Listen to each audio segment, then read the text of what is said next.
Plastic बाजारातील सध्याची परिस्थिती. शेतकरी असे रस्त्याला उभा राहिले, रस्ता सुद्धा नाही आहे बाजारात जाण्यासाठी. आणि मी स्वतः अशा चिखलात चाललोय. याच्यानं जाणून घ्या प्लास्टिक बाजारातील काय परिस्थिती आहे. या दुकानाच्या समोर पहा सगळा रस्ता.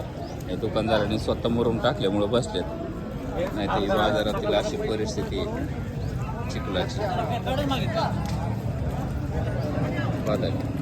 कृषी उत्पन्न बाजार समिती फक्त कर गोळा करते, पण शेतकऱ्यांना सुविधा अशा पद्धतीच्या देते जेणेकरून शेतकरी चिखलात चालले पाहिजे.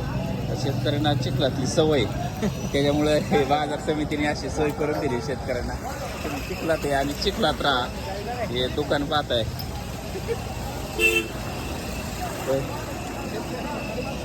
शेतकऱ्यांना अशी सुविधा उपलब्ध केलेली आहे.